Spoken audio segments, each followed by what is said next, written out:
आज की कहानी है लड़की का प्यार सच्चा लेकिन खामोश।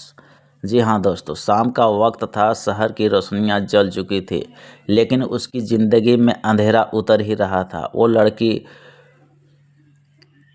खिड़की के पास बैठी थी, आंखों में नमी और दिल में सवाल, क्या सच्चा प्यार हमेशा चुप ही रहता है?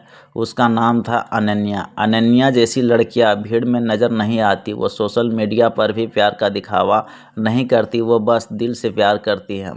अनन्या बचपन से ही अलग थी, कम बोलने वाली, ज़्यादा महसूस करने वाली। जब लोग हंसते थे तो उनके चेहरे पड़ती थी, जब कोई उदास होता तो वो बिना पूछे समझ जाते थे। उसे सिखाया गया था कि लड़कियों को सब कुछ सहन आता है, और उसने सच में सीख लिया था कि बिना बोले ही सहना। फिर कॉलेज जब वो पढ़ने के लिए जाती थी तो कॉलेज में एक लड़के से उसकी मुलाकात होती, जिस लड़के का नाम था आरव। आरव की एंट्री कॉलेज के पहले साल उसकी ज़िंदगी में आया। आरव बिल्कुल अलग था, ज़िंदगी को खुलकर जीने वाला, हर किसी से दोस्ती करने वाला, हर मुश्किल को मजाक में उड़ा देने वाला। जहाँ आरव की हंसी थी वहाँ अनन्या की दुनिया थी। वह उसे देखती थी लेकिन कभी जताती नहीं थी, क्योंकि वो जानती थी कि हर एहसास की आवाज़ नहीं होना चाहिए। धीरे धीरे इन दोनों के बीच पनपता है प्यार। अनन्या का प्यार धीरे धीरे बढ़ा। वो आरव की छोटी छोटी बातों को ध्यान रखती थी, उसकी पसंदीदा चाय, उसकी आदतें, उसकी खामोशी। और आरव भी थक जाता था, अनन्या मुस्कुरा देती थी। आरव जब परेशान होता तो अनन्या चुपचाप उसके साथ बैठ जाती थी। वो प्यार जिसमें हक नहीं होता, बस फिक्र होती है। एक तरफा लेकिन सच्चा प्यार। अनन्या जानती थी कि आरव शायद कभी उस नज़र से नहीं देखेगा, फिर भी उसे अपना दिल देने से नहीं रोक पाया, क्योंकि कुछ दिल दूसरों की खुशी के लिए ही धड़कते हैं। उसने भी कहा नहीं, मुझे तुमसे प्यार है, लेकिन उसके हर कामों में यह बात साफ झलकती थी कि अनन्या भी आरव से प्यार करती है।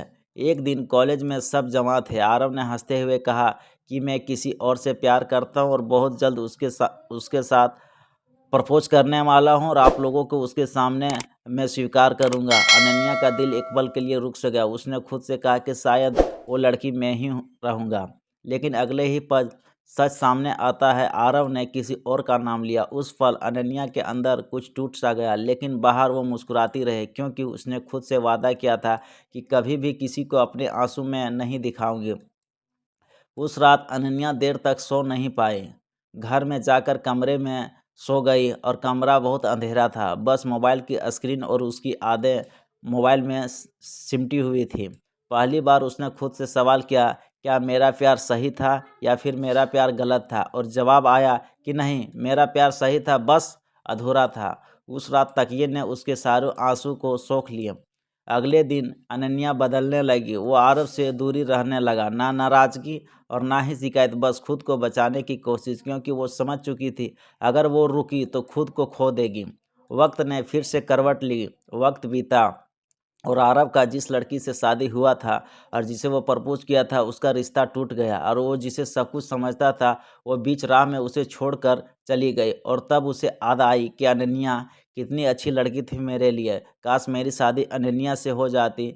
उसकी खामोशी, मौजूदगी, उसके बिना मांगे साथ, उसकी आंखों की सच्चाई। कई साल बाद फिर दोनों एक कॉफ़ी शेप में मिले, बिल्कुल एक आम लोग बनकर। आरव ने हिम्मत करके पूछा कि तुम हमेशा मेरे साथ थे, फिर भी तुमने कभी कुछ कहा क्यों नहीं? अनन्या ने उसकी आंखों में देखा और कहा, क्योंकि मेरा प्यार तुम्हें बांधना नहीं चाहता था, बस तुम्हें खुश देखना चाहता था। आखिरी सच। अनन्या कैफ़े से बाहर चले गए। आरव वहीं बैठ रह गया, एक पछतावे के साथ, और अनन्या वो आगे बढ़ चुकी थी। उसने सीख लिया था कि हर प्यार की मंजिल नहीं मिलती, लेकिन हर सच्चा प्यार किसी को मजबूत ज़रूर बना देता है। इस स्टोरी के बारे में और आप लोगों को एक अंतिम लाइन ये बताना चाहता हूं दोस्तों, कि लड़की का प्यार अगर खामोश हो जाए तो समझ लेना वो किसी और से नहीं बल्कि खुद से लड़ रही है। तो ये छोटी सी स्टोरी आप लोगों को कैसी लगे, हमारे कमेंट बॉक्स में ज़रूर बताना, और मिलते हैं एक नई स्टोरी के साथ। तब तक के लिए जय भारत, जय Hind, thanks for watching, Vande Mataram.